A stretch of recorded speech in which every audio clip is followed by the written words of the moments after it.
Conservative new media viewers, NBA fans around the world, what's up? It's me, PFV, Paul F. Villarreal, the NBA expert, and we're here to recap and analyze Game 3 of the 2015 NBA Finals, which the Cleveland Cavaliers won 96-91 in Cleveland, Ohio. With the victory, the Cavs now have a 2-1 series lead in this best-of-7 series. First team to 4 games wins. What happened in the game was that the Cavs pretty much got what they wanted in this game. They were able to kind of slow things down, muck things up, and honestly, they started dominating the Warriors until the fourth quarter. But the Cavaliers built a 20-point lead. And then Golden State made a furious comeback in the fourth quarter. They got the lead down to, I think, maybe even 1 point, 3 or somewhere between like 3 and 1 point. And then Cleveland was really tested, had to dig in, and they had to kind of grind it out. But they were able to maintain their composure, and they got the victory. Now, let's go over stats very quickly. For the victorious Cavs, 40 points, 12 rebounds, 8 assists for LeBron James, who continues having just monster numbers in this series. Matthew Delly, the unsung hero, 20 points, 5 rebounds, 4 assists. Tristan Thompson, 10 points, 13 rebounds. Also, I should note that Iman Shumpert injured one of his shoulders in this game. I think it was his left shoulder. He hurt the arm on a pick set by, I think it was Draymond Green. He just ran into the pick. It wasn't a dirty play. He just ran into it and smacked his shoulder. And he had to go to the locker room, leave the court. But he did come back out and play. I don't know. We're just going to have to wait and see how injured the shoulder is. Probably tomorrow, get more information. For the Warriors, Steph Curry, the MVP, 27 points, 6 rebounds, 6 assists. Andre Iguodala off the bench, 15 points, 5 rebounds, 5 assists. Klay Thompson, 14 points, 5 rebounds, 1 assist. The Warriors did a fantastic job in this game rebounding the basketball. They beat the Cavaliers 46-43 in total rebounds, but the big number is that the Warriors had 18 offensive rebounds to the Cavaliers' 6. The Cavs have done a great job this entire postseason at hitting the offensive glass, and the Warriors thumped them in that tonight. But it just wasn't enough to make up for the differences in field goals made and free throw attempts taken by the Cavaliers as well. The Cavs are doing a very conscious job of running Steph Curry and Klay Thompson off the three-point line. And what I mean by that is they're doing every possible thing that they can to make sure that those two guys don't get three-point shots. And if they do get them, they're under extreme duress and heavily contested. And it's working. So Steph Curry, for much of this game, was doing nothing. I think at halftime of this game, he had 3 points on 1 of 6 field goals. Now, he did catch fire late. We've got to give credit once again to the defense of Matthew Dellavedova and, honestly, of the entire Cavs. Because what they're doing to Steph on the perimeter is they're shading him on pick and rolls. Meaning a lot of times Golden State will run a pick and roll high up for Steph so he can get free for a jump shot. What the Cavaliers are doing is they're hedging on that or blitzing it so that when the pick is set, the big man or the non-point guard on the Cavs who is involved in the play is staying with Steph Curry until Dellavedova or whoever else is playing point for the Cavs can come back and help and contain Steph themselves. So in other words, they're forcing Steph Curry to pass the ball. or to take really bad shots. Now, the Warriors did find something that worked late in this game, and that was when they put in David Lee. David Lee is a big man. He's power forward. He hasn't played at all in this series until tonight, but what the adjustment that Steve Kerr made with David Lee really worked big time. What happened was the Cavaliers continued to defend Steph the same way. So they were basically soft double teaming him off of these high pick and rolls. And then Steph Curry would pass from that position. He would pass the ball to David Lee, who's now wide open because his man is double teaming Steph. And then David Lee would either just drive right to the basket, and if he drove to the basket and someone confronted him, then he passed to the man whose defender just left him. And so Golden State started getting easy baskets. This is definitely something that Golden State is going to try to continue to do for the rest of the series, and it's something that the Cavaliers are absolutely going to have to make an adjustment for. The Cavaliers have handled everything else pretty well. They're doing what they want to do, although they did get out-rebounded tonight offensively.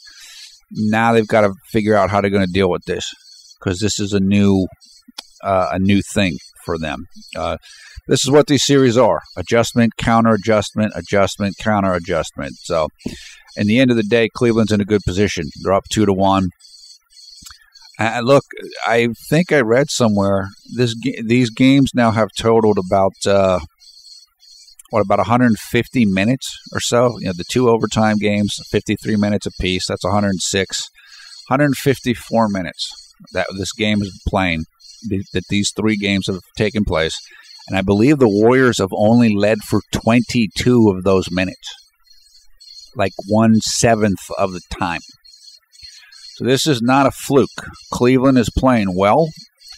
They're doing what they want to do. The scores are a little bit lower. The pace is a little bit slower. And they are relying heavily on isolation offense, are the Cavs, but that's what they do. The Cavaliers, in my opinion, will have a better offense next year. What happened to them this year, they went through a bunch of personnel changes. You know, they made the trades and so on. You got a new coach, and you got a whole new team. And so it's kind of like they haven't really had the chance to put in the system and get used to it, and it's not something that everybody's comfortable with. So when that's the case, I think it's just kind of like, okay, let's just go. We got good isolation players in LeBron and Kyrie Irving. Let's just do that. And that's what they do.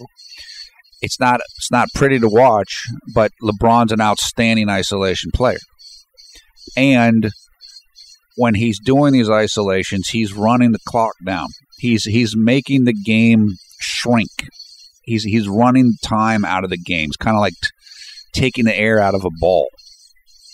And the Warriors don't want to play like that. The Warriors want to play fast. They want to run. They want to get out on the break. They want to run and gun, and Cleveland's not letting them do that. And so this is Cleveland's getting what they want. They're kind of imposing their will on this series. They're dictating the tempo. Now, it did change there in the fourth quarter, but that was after Cleveland already had a big lead. So Golden State has a lot to figure out here. And I listened to the post-game press conferences, and Steve Kerr's like, yeah, we got to get more tempo. You can tell that he knows and the Warriors know they're not in sync. They're not in rhythm. They're not being allowed to play the way that they want to play. And so they've got to figure out how to change that.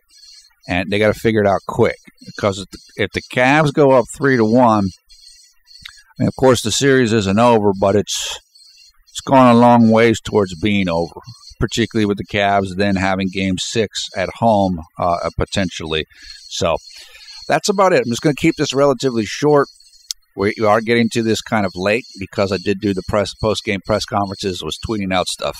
Also, I was on the phone with JDV. That's the big stuff here. The snapshots from this game are Dellavedova showed up huge again. Maybe his biggest game in the playoffs, although he had a big game against Chicago. This is probably the best game he's played in the playoffs. He held his own against Steph Curry on both ends. Steph Curry did break out of it in the fourth quarter, as did the Warriors, and they did find something with this David Lee adjustment, which is going to be big going forward. But the Cavs still, they're getting what they want. So if you're the Warriors or you're a member of Dub Nation, you got to turn things around here. Things can't keep going the way that they're going, or else you're going to lose this series. So you got to try to bottle up whatever it is that happened in that fourth quarter and try to start that in the first quarter. Curry and the rest of the guys, Curry and Clay, they need to get on track quicker. Clay started out hot as heck. What was it, in game 2? When he just started out very, very hot, but Steph didn't start out as hot. They need to figure out a way to get things in motion quicker in the games. Maybe David Lee, maybe putting David Lee in the lineup or bringing him in quicker off the bench, maybe that will solve things. Maybe that's the adjustment that the Cavs won't be able to deal with. But you can expect that David Blatt and the Cavaliers between now and Game 4 on Thursday will be working like crazy to figure out how to deal with David Lee and how to deal with that adjustment that's clearly going to be made by the Golden State Warriors. Okay, that's it. We'll work to get you video highlight information in the video description below the video player. Thanks a lot for watching Conservative New Media. Once again, I am PFV Paul F. Villarreal, the NBA expert. We'd also love to have you come and follow us on Twitter and come and join the Conservative New Media Facebook group. You'll find information for both of those things in the video description below the video player as well. That is it for now. Hope you're enjoying these finals as much as we are. This is fascinating stuff. Real contrast in style. Some of it's not pretty. The slow isolation style of the Cavaliers. It's not like watching the Spurs play. But it's been effective. And if you go back, if you check out my prediction video, I said this is exactly what Cleveland has to do to win. And they're doing it. They're dirtying the games up. They're being physical. And they're just kind of grinding the Warriors down. And if you're a Cleveland fan, you got to love it. This is exactly what they needed to do. And through 3 games, they are getting the better of this matchup so far. Okay, as I said, Game 4 coming up just in 2 days from now, Thursday night, 9 p.m. Eastern Time in the United States at Cleveland Cavaliers, the Quicken Loans Arena. Once again, I'm sure the crowd will be through the roof as they were tonight. Take care. We'll be looking for you after that game. Till then, have a great night or great day, wherever you are around the world when you're watching this video.